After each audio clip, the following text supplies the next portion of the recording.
अस्सलाम वालेकुम बच्चों, कैसे? एकदम बढ़िया, मस्त, सब ठीक ठाक। पढ़ाई कैसे चल रही है? ठीक चल रही है? खुश हो? कापी पेंसिल नोट्स निकालो। और जो हम पढ़ा रहे हैं आज आपको, ये आप क्या करना है, लिखते जाना है। और हाँ, जो मैंने ये लिखा हुआ है नोट्स में, ये मैं आपको नोट्स डिस्क्रिप्शन के अंदर लिंक दे दूँगा, आप वहाँ से इनको डाउनलोड कर सकते हैं। तो टाइम वेस्ट नहीं करते, अपना लेक्चर जो है वो स्टार्ट करते हैं। लास्ट टाइम हमने बात की थी इंट्रोडक्शन के अंदर, ठीक है, इंट्रोडक्शन ऑफ ऑर्गेनिक कंपाउंड की बात की थी। आज है हमारे पास सोर्सेज ऑफ ऑर्गेनिक कंपाउंड्स, या ऑर्गेनिक कंपाउंड के सोर्सेज क्या होते हैं।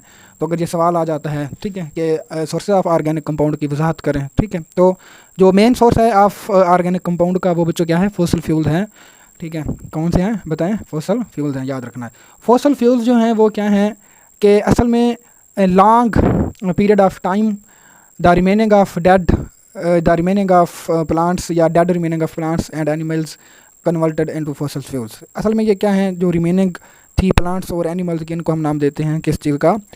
फॉसिल्स का। और ये चूँकि कन्वर्ट हो गए थे फ्यूल्स के अंदर, तो इनको नाम देते हैं फॉसिल फ्यूल। कैसे? फ्यूल्स जो जानवरों और एनिमल्स की बाकियात से हासिल होते हैं। ठीक है, तो ये सवाल आ सकता है कि how fossil fuel are formed, ये किस तरह बनते हैं। तो इसके बाद जो है हमारे पास क्या है? फॉसिल फ्यूल्स की ये कुछ सोर्सेज जो हैं, ये टाइप्स हैं।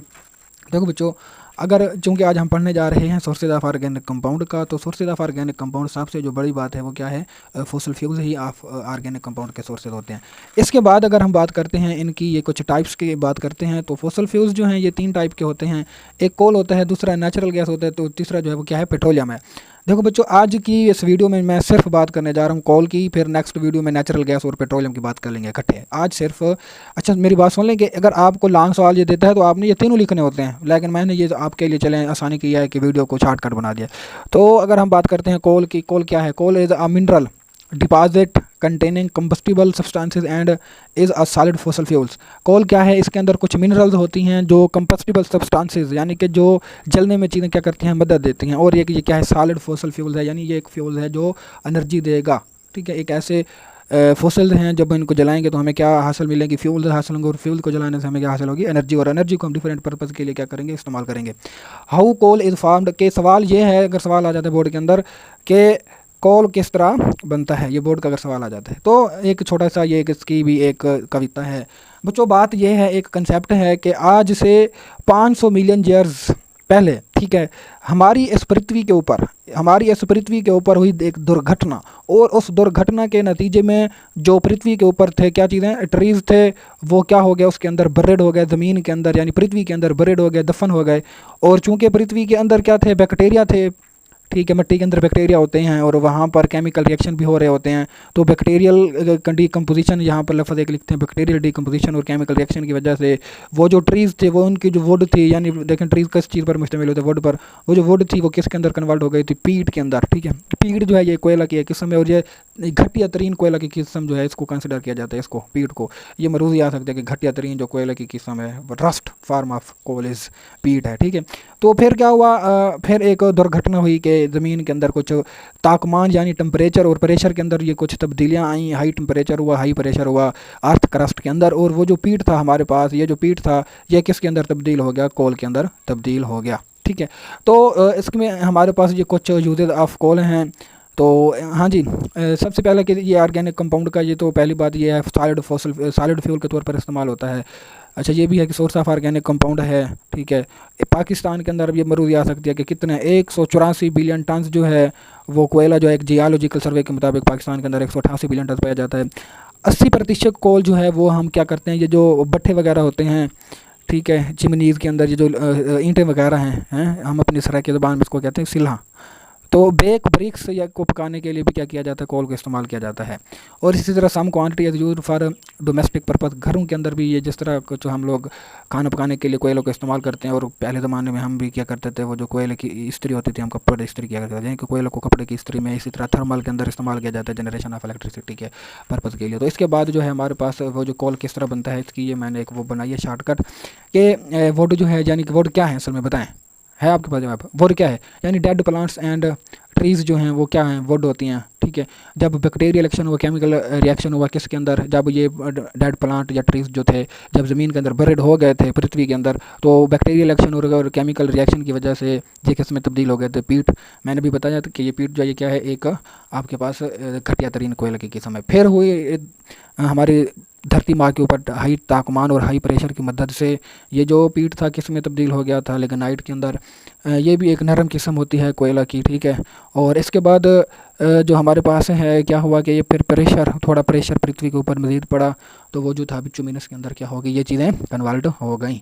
और इसके बाद बिचुमिनस का जो है वो भी कोयले की एक आम किस्म है, ज़्यादा तो ये वो नहीं है ख़ास, ये भी एक जो है क्या है आम किस्म है, ठीक है। और ये जो है एक क्या है नरम नरम होता है, और ये जो है एक घटिया है, ये घटिया तरीन कोयला की किस्म है। और इसी तरह ये एंथ्रासाइट है। एंथ्रासाइट जो है ये हमारे पास क्या है आला किस्म का कोयला है, यानी आला किस्म भी है, और ये जो है क्या है एक हार्ड फार्म है, यानी सख्त फार्म है।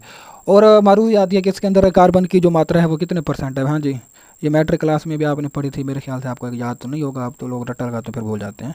हाँ, बहुत अच्छा काम कर रहे हैं आप लोग भी, अल्लाह के बंदे पढ़ा करो। अच्छा, ये 90% होता है इसके अंदर कार्बन की जो मात्रा होती है। इसी तरह अगर हम बात करते हैं बिचुमिनस की, तो बिचुमिनस के अंदर जो है मेरे ख्याल से वो क्या थी 80% थी। और इसी तरह लिग्नाइट के अंदर जो है कार्बन की जो मात्रा है वो 70% है। और इसी तरह पीट के अंदर जो कार्बन है वो कितना है 60% जो है वो क्या है मौजूद होती है। ये बातें मरूजियों में आती हैं, ये याद रखना आपने, ठीक है। ये नोट्स के ऊपर ये लिख लिया करना, ठीक है। आप मुझे पता है आपने क्या करना है, स्क्रीनशॉट बनाना है और उसको बस सेव कर लेना, मुझे पता है आप लोगों का।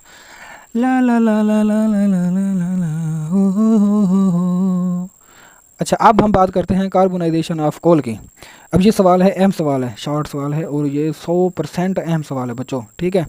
कार्बोनाइजेशन ऑफ कोल यानी डिस्ट्रक्टिव डिस्टिलेशन क्या है, कि जब हम कोल को क्या करते हैं हीट करते हैं हाई तापमान यानी हाई टेम्परेचर पर, वो टेम्परेचर कितना होता है मरूजी भी आती है 500 से 1000 डिग्री सेंटीग्रेड तक, जब हम कोल को हीट करते हैं एयर नहीं देते, इन द अब्सेंस ऑफ एयर हम ये काम करते हैं, तो हमारे पास ये जो कोल होता है ये किसके अंदर कन्वर्ट हो जाता है 3 फ्रैक्शंस के अंदर। एक क्या है कोल है, दूसरी जो है कोल गैस है, और जो तीसरी है वो क्या है कोल तार है। 3 फ्रैक्शंस के अंदर जो कोल है हमारे पास in the absence of air 500 से 1000 डिग्री सेंटीग्रेड, तो ये मुख्तलिफ इन फ्रैक्शंस के अंदर पहली दूसरी तीसरी, तो इनके अंदर जो ये चीज़ है ये क्या हो जाती है कन्वर्ट हो जाती है। इसे हम नाम देते हैं कार्बोनाइजेशन ऑफ कोल का। कुछ बच्चे क्या करते हैं सिर्फ यहाँ से यहाँ तक लिख खाते हैं बस वो, ठीक है।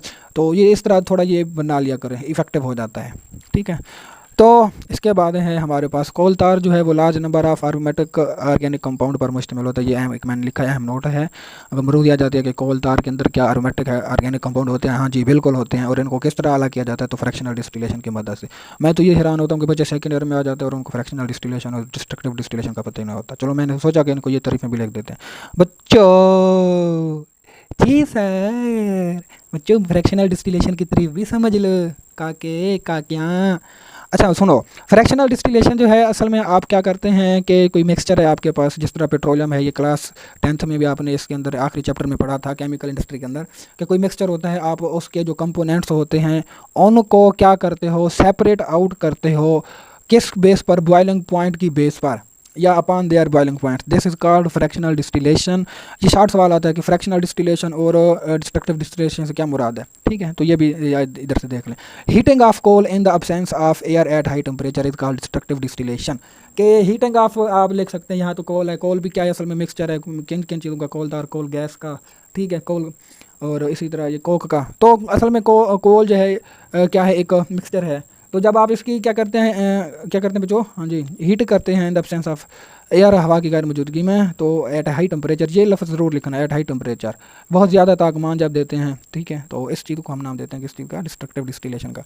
ये नोट्स आपको मिल जाएंगे, ठीक है, इस डिस्क्रिप्शन के अंदर। बस आपने एक काम करना होता है, और वो काम आपको पता है कि चैनल को सब्सक्राइब करना होता है। सब्सक्राइब किया हुआ है तो फिर तो ठीक है, बाकी है कि वीडियो को लाइक और शेयर किया करें ताकि दूसरे बच्चे, अब एग्ज़ाम्स बिल्कुल करीब हैं, 2 महीने 1.5 महीना रहता है, तो मैंने सोचा कि आपको रिवाइज़ करवा दूँ। ये सिर्फ रिवाइज सेशन है, ठीक है।